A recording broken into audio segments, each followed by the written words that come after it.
Caitlin Clark's return. On ABC, nationally televised game. Guys, the Indiana Fever just gave the freaking New York Liberty their first L. Their first L of the season. I was wondering, I'm like, who is it? Guess who was slapped with a receipt after Caitlin Clark sank 32 points like it was pocket change? The undefeated Liberty. Yes, the Indiana Fever just woke up and decided to use violence. Was it a game or ain't any case? Caitlin brought the fire, the snark, and the scoreboard-shattering drama to the one-woman revenge tour with a basketball. The events that transpired weren't simply a victory. They were a monster movie, and Clark played every part. Back again. Caitlin's back. Tell Caitlin Clark Kent back in action. Where do I even start? 32 points, 9 assists, 8 rebounds, 2 blocks, 7 threes, 11 for 20 in only 31 minutes of basketball. The Indiana Fever say, come on, New York.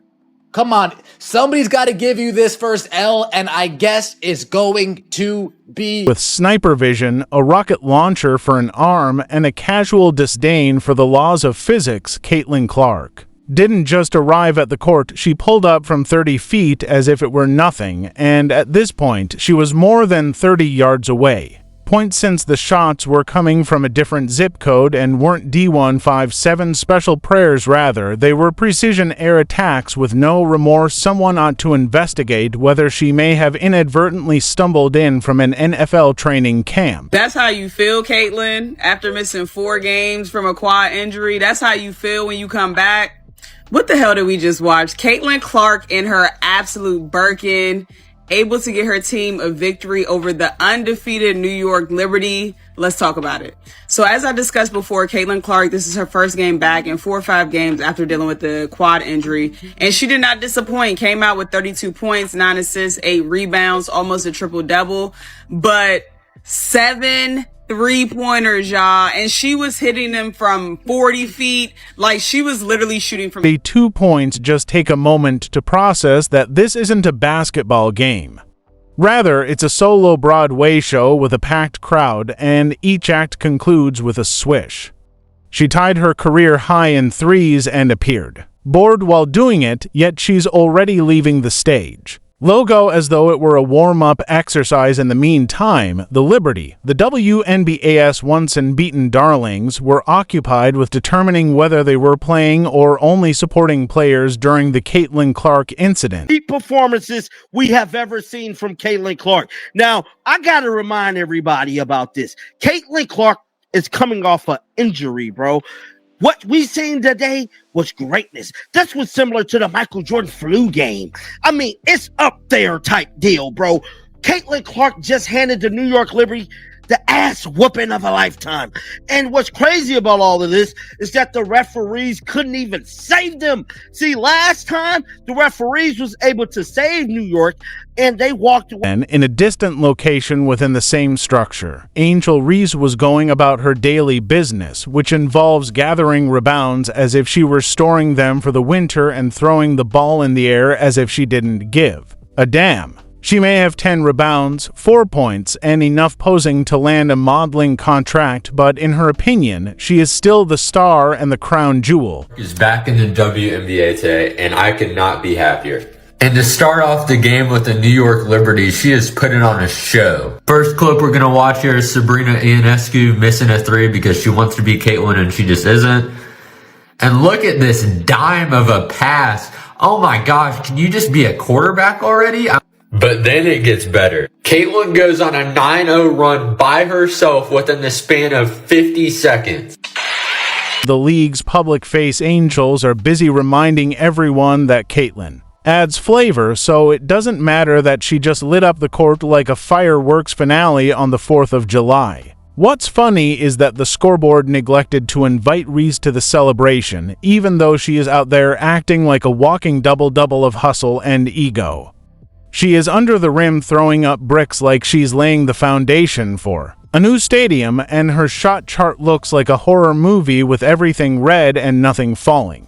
However, she did get rebounds that shout, "Don't worry, team, I got the miss again." Caitlyn's playing seems to be while playing chess in 5D. Angel is over here grabbing rebounds and playing hungry hippos. Despite this, Angel continues too. She insists that it's not just Caitlyn that is drawing attention to the league, which is technically true because people are watching to watch Caitlyn burn the court while Angel slow dances with the glass. The real question is, though, are they watching for the drama or the buckets? Clark is feeding a Steph Curry range, while Ree is providing WWE energy with no offensive highlights to match. 88, we finally hit triple digits thanks to CC22. Caitlin Clark, folks, 3 threes in 38 seconds in the first half. Caitlin Clark hit 3 logo bombs, by the way. 3 logo bombs in 38 seconds. This was the Caitlin Clark we all said, oh, she's different. She's sent from outer space. The Caitlin Clark that we saw today was the Caitlin Clark that we were accustomed to seeing. Oh, it feels... There's a difference between being viewed and being talked about are two different things. Defensive players collectively hold their breath like they're on a roller coaster as they watch Caitlin Clark every game, every shot, and every time she crosses half court. Ree has been criticized for her theatrics and posturing. Let's face it, you can't just throw together a few rebounds and add a frown and declare yourself a superstar. The scoreboard and the game are still important. There is no timeout pause in the shot clock. Instead of just showing up, Caitlin Clark dominated, broke narratives, and wasn't just stroking statistics.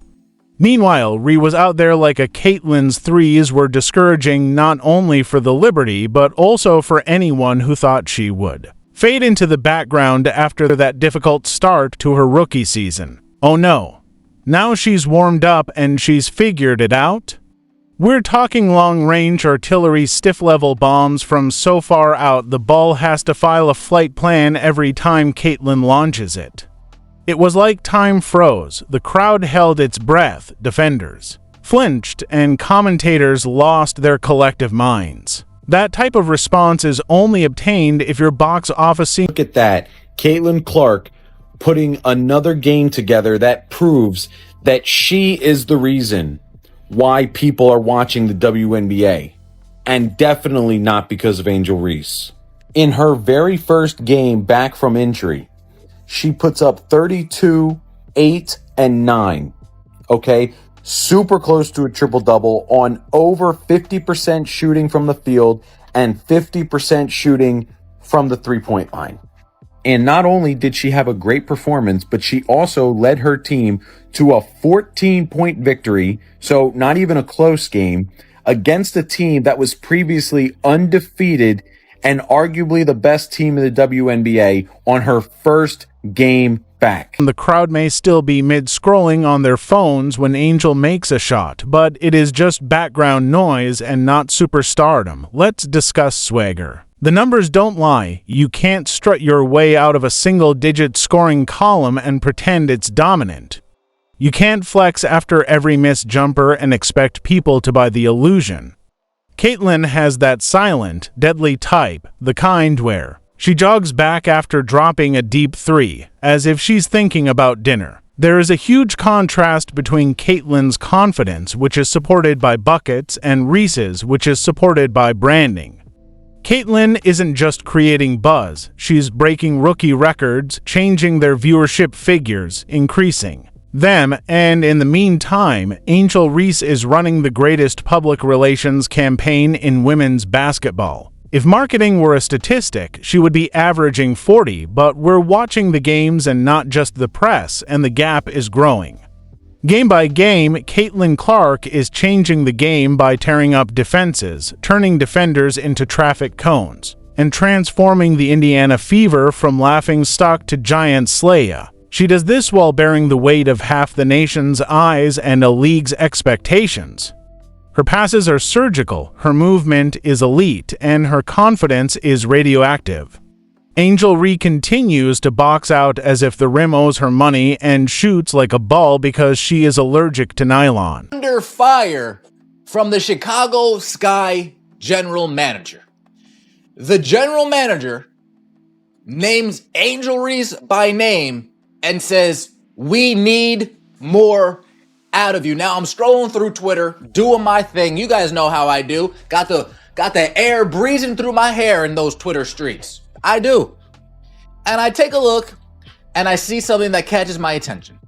The Chicago Sky make a request to Angel Reese amid losing streak. Interesting. What is this request? It's hilarious. The constant reminders that it's not just Caitlyn have started to sound like the jealous cousin at a birthday party who insists their gift was better even though everyone is swarming around Caitlyn's highlight reel. It's not that Angel doesn't matter, it's that her claim to the throne feels premature.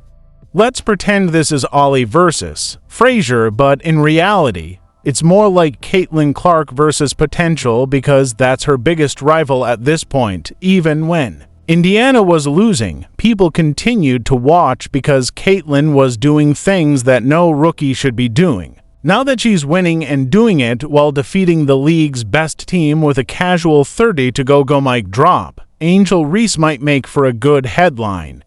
However, the scoreboard keeps saying otherwise. Since Caitlin Clark is at the game, it's not just her who draws attention to the WNBA, but let's face it, she's the main reason most people stick around. It seems like Caitlin Clark has been out for 4 games in a row, which is practically an eternity in basketball. That gives her time to rest and recover, or perhaps even take up a new pastime like taking down top WNBA teams for fun. Very high efficiency rate today, 7 for 14 from long distance, shooting 50%. I'm not gonna lie, shooting the 3-pointer 14 times is wild in one game. But listen, when you hitting it like that, why not? Lexi Hall, another decent game from her, 14 points, shooting 50% from the field. And then we have Aaliyah Boston with 10 points, 11 boards, and 6 assists. Another almost triple-double for her. Great bounce-back game for Indiana because they have severely been struggling without Caitlin. Child, I know they're happy she's back on that floor because they look like a completely different team. What does she do? After taking a brief vacation, she returns as if she had never left and instantly lights up the undefeated Liberty as if they were a junior varsity experiment. If anything, the break allowed her to hone her midair wizardry and sharpen her laser-guided threes. While Caitlin was reintroducing herself like a polite hurricane, Angel Reese was still out there gathering rebounds like Pokemon cards and throwing up layups that bounce off the rim as if they were allergic to entering the game's levels. Angel was fighting for table scraps in the paint while Caitlin was on a different continent. Angel was out there fighting for table scraps in the paint, let's not mince words. When you see them play, it's obvious that the so-called Reese against Clark rivalry is a marketing fable created in a boardroom by someone who has obviously never seen a full quarter. Caitlin, although Clark may act as though she is in the ring with Caitlin, the two are hardly in the same arena. Caitlin is out there making professionals look like practice cones, and Clark isn't even looking in that direction. Instead, she is too busy rearranging the WNBA hierarchy 130-yard three-pointer at a time, while Angel is still trying to figure out how to complete a putback without tripping over her own story. She is making passes on a dime, directing the tempo like a resentful conductor, and hitting shots that defy logic. Aligned in history, I feel like it's 1-2 for me. I'm not sure who's first and who's second, but it's pretty clearly Angel Reese and Jesus Christ. How does Angel Reese handle it? If you don't want the criticism, maybe consider what the behavior is. Because is this kind of criticism directed at everybody? Or is this a very special, specific kind of criticism that Angel Reese gets because of specifically the way she comports herself? And if her crown is heavy, maybe BET should stop giving her crowns. For the 3rd straight year, named BET Sportswoman of the Year. I haven't even known who Angel Reese was for 3 years. How the does she have 3? Moreover, this is more akin to a roast, with Caitlin Clark serving as the roast master and Angel. If it were a rivalry, it would at least be close. Reese is the perplexed visitor who questions why she is always in the spotlight. It's not that Angel isn't wonderful. She has grit, hustles, and perspires, but Caitlyn, the difference in output is as obvious as the difference in mindset. While Caitlyn is playing chess with a sniper scope, Reese is still struggling with the checkers box. Caitlyn is great not only in terms of skill, but also in the way she takes over games like a hostile takeover. She doesn't just score, she dictates. Reality. There's a brutal comedy to it all. Reese does 3 press tour about her impact and drops 32 points like it's a TikTok trend. Even their impact on the court tells the story. When Caitlyn is on the court, the entire team makes the game faster, cleaner, and more dangerous.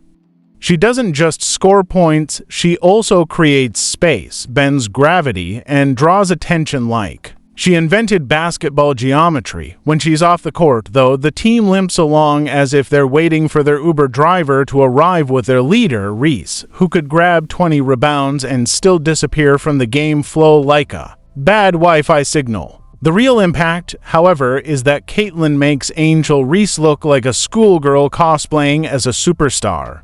She's outperformed in almost every significant metric. It's son, but this is Caitlin Clark. How could I be so foolish? Caitlin Clark probably said, I want to come back to the most eyeballs possible. You guys are about to see what I'm going to do.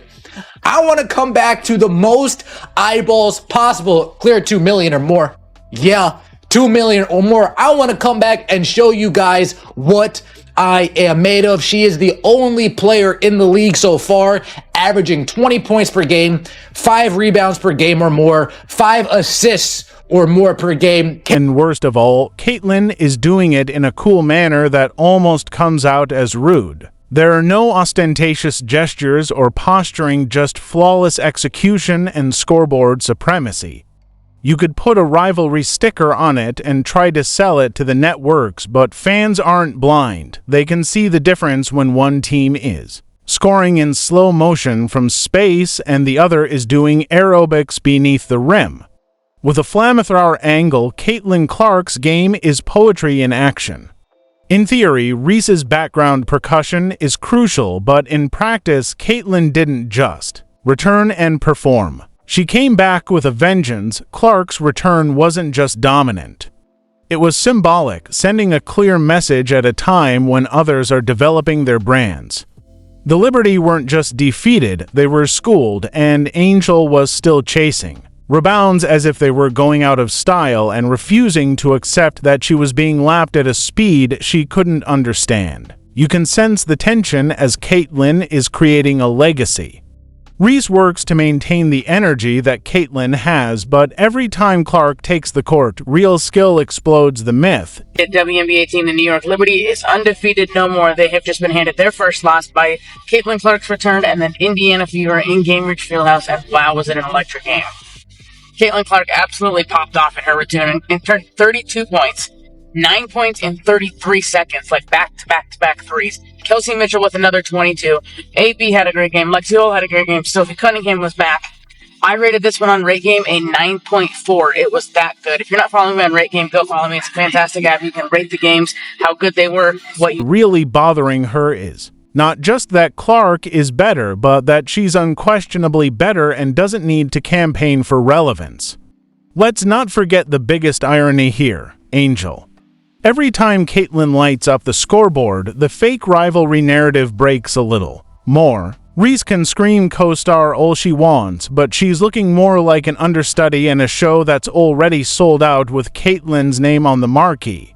You don't need a rivalry when one player is already 15. Rhea has established her reputation as the antagonist, the rival, and the one who doesn't hesitate to voice her opinions, but her game doesn't support this. In contrast, Caitlin Clark has maintained a clinical demeanor, letting the bull speak while she casually destroys the opposition.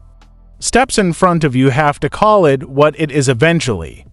Angel Reese is her footnote, not her adversary, Caitlyn. Clark is on a lone mission, and the rest of the league is merely attempting to survive the repercussions. Although the drive and hustle may be strong, there is a greater talent gap than ever before. When the buzzer goes off and the dust settles, one name reverberates louder than any story, louder than any rebound, louder than any press conference. Caitlin's forum break only served to highlight the fact that she didn't lose rhythm. Instead, she found a new one that was faster and louder, and Angel Reese continued to run the same worn-out beat in the hopes that no one would notice that the scoreboard doesn't play favorites. Something tells us that Caitlin Clark and the others are doing well in the century.